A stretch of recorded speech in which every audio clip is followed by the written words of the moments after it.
দেখছেন বার্তা এক নজর। শ্রীরামপুরে মিঠুন চক্রবর্তী দ্য বেঙ্গল ফেলসে ট্রেলার লঞ্চের জায়গা বাতিল। কলকাতায় এসে ফুঁসে উঠলেন বিবেক অগ্নিহোত্রী।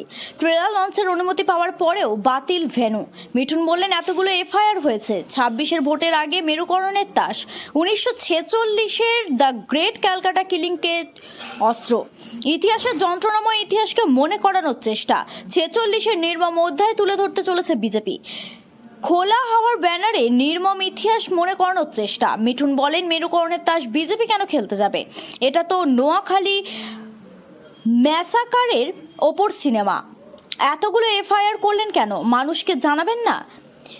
বেলঘড়িয়ার চাঁদার জুলুমবাজির প্রতিবাদকে মারধরে রাতের অন্ধকারে প্রতিবাদী যুবকের ওপর চড়াও, যুবকের মাথায় ইটের আঘাত, হাসপাতালে ভর্তি, আক্রান্ত 22 বছরের আদিত্য মোহন্তি। কামারহাটি 25 নম্বর ওয়ার্ডের দুর্ঘটনা, দুষ্কৃতীদের খোঁজে তল্লাশি পুলিশের। পুজোর চাঁদা নিয়ে জুলুমবাজি, মারধর। মিঠুন বলেন, রাজ্যে কোনো আইন শৃঙ্খলা নেই, তাই প্রতিবাদী মার খাচ্ছে। সিঙ্গুরে নার্সিংহোমে নার্সের রহস্য মৃত্যু। আরজিকর কাণ্ডের পুনরাবৃত্তির দাবিতে বিরোধীদের ময়নাতদন্ত নিয়ে চাপানোতর। তথ্য প্রমাণ লোপাটের অভিযোগ, কল্যাণীর এই মাসে ময়নাতদন্ত। মিঠুন বলেন, সিবিআই হলে ভালোই হবে। এত দুর্নীতি আর কোনো ফাঁস নেই, সব জায়গায় দাদাগিরি। এর সলিউশন হলো পরিবর্তন। সনাতনে জেগে উঠেছে, তাই তৃণমূল ভয় পেয়েছে। বুলা চৌধুরীর বাড়ি থেকে পদ্মশ্রী চুরির ঘটনা প্রসঙ্গত বলেন, যে চুরি করেছে তাকে আরেকটি পদ্মশ্রী দেওয়া হবে, লজ্জা পাওয়া উচিত। আমি বলছি, যে করছে, যদি কিছু মনুষ্যত্ব থাকে দয়া করে সেটা ফেরত দিন। ভুয়ো ভোটার ধরবে, SIR দেখবেন সব বাংলাদেশের নাম বদলে যাবে।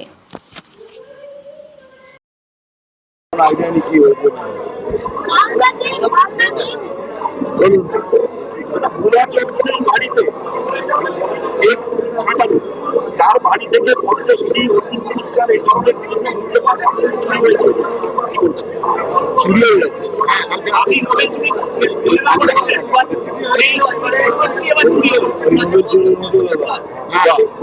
নোবেল চুরির পর যে নিয়েছে তাকে ধরতে পারলে আর একটা পদ্মশ্রী ওনাকে দেবে, তাকে ধরতে পারবে, বলে ভাই তোকে পদ্মশ্রী তুই আগে বলে কাজ করেছিস, লজ্জা পাওয়া উচিত। আমি কেন বলছি যে চুরি করেছেন, যদি কিছু কোনো সত্য থাকে তাহলে ওটা ফেরত দিয়ে দেবে। বেলঘড়িয়াতে চাঁদার জুলুমবাজি, সেখানে প্রতিবাদীকে ব্যাপক মারধর করা হয়েছে, কি করবেন? এটা কি নতুন? এটা কি নতুন? প্রতিবাদীকে মারামারি হচ্ছে, এটা নতুন নয়, এটাই ওদের পলিসি, এটাই থাকবে। আমাদের প্রতিরোধ করতে হবে, আমাদের প্রতিরোধ করতে হবে, এটা হলো ব্যাপার। আমি তার জন্য ওয়েট করি। তবে অন্যায় কাণ্ডের পর গত 1 বছরে বেশ একটা ঘটনা ঘটছে, কি বলবেন? রাজ্যের কি আইন শৃঙ্খলা?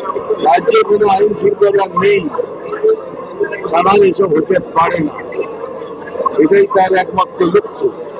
আইন শৃঙ্খলা নেই, তাকে এসব শুনবেন না, এসব নিউজেও আসবে না।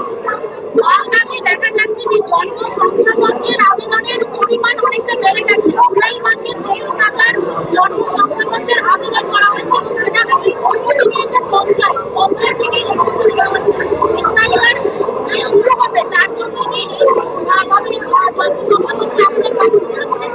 আমি তো বলছি এসআইআর শুরু হতে দিন, আপনার 24,000 25,000 আমার হিসাবে মোর দ্যান 1.5 crore দুটো গোয়াল করবে, আর ভূতেরা ভোট দিচ্ছে, সেখানে যাতে ভূতেরা ভোট দিচ্ছে, যারা মারা গেছে তাদের সংখ্যা কম হবে। 1946 সালের ক্যালকাটা গ্রেট ক্যালকাটা অনেক কিলিংয়ের যে অভিযোগ ছিল, সেইটা নিয়ে মেরুকরণের তাস খেলতে বিজেপি অভিযোগ শাসকের, এই রাজ্যে যদি মেরুকরণের তাস বিজেপি খেলছে, এই যে সিনেমা বা এই ধরনের তৈরি হচ্ছে, মেরুকরণের তাস বিজেপি খেলছে,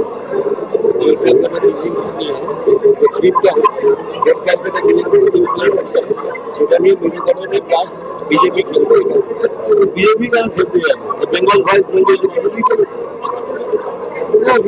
নোয়াখালী মেসেজে তার উপরে দুই, এবং এত করে এফআইআর করলেন কেন? কিসের জন্য করলেন?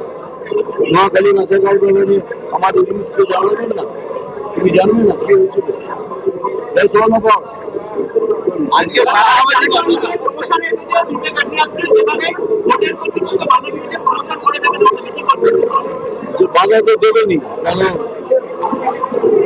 এই জন্য বাধা দিচ্ছে যে নোয়াখালী ম্যাসাকারটা খুললো কেন ঘুরে যাবে, এই জন্য আজকে খেলা হবে দিবস তো রাজ্যে কেমন খেলা হচ্ছে রাজ্যে খেলা খেলা হবে দিবস স্যার যারা খেলে তারাই বলবে, আমরা খেলি না, আমরা কাজ করি। ছাব্বিশে কি হবে সিঙ্গুরে বৃহস্পতিবার যে মেয়েটির ঘটনা ঘটেছে সেই দেহ নিয়ে গত 3 দিন ধরে টানাইয়ে দেওয়া হচ্ছে। প্রথমে সিঙ্গুর থেকে শ্রীরামপুর পাস, কালকে এখানে ব্যাপক দুর্ঘটনা হওয়ার পর কলকাতা যায়, কলকাতা থেকে আজকে আবার একটা মেয়ের মৃতদেহ নিয়ে এখনো ময়নাতদন্ত হলো না। একটা মেয়ের মৃতদেহ নিয়ে যেভাবে টানাই দেওয়া হচ্ছে রাজ্যে কি সেক্ষেত্রে স্বাস্থ্য ব্যবস্থা ভেঙে পড়েছে বলে মনে করছেন? কোথায় বলুন, কোথায় দুর্নীতি নেই, এখানে ফাঁক থাকবে সেটা কথা বলবে, বলুন কোনো ফাঁক আছে? দুর্নীতি কোথায় ফাঁক থাকবে বলুন, আমি সেটা নিয়ে কথা বলি, যেটাই বলবেন তাকে এটা চলছে একটা কি বলে আমরা হিন্দুতে বলতে दादागिरी दादागिरी चल रहा है, हर चीज में दादागिरी। अब क्या बोलेंगे, अगर आप झूठ बोलेंगे तो दादागिरी, खाना खाएंगे तो दादागिरी, सोएंगे तो दादागिरी, क्या बोलेंगे? এর সলিউশনটা কি হবে? এই সলিউশন পরিবর্তন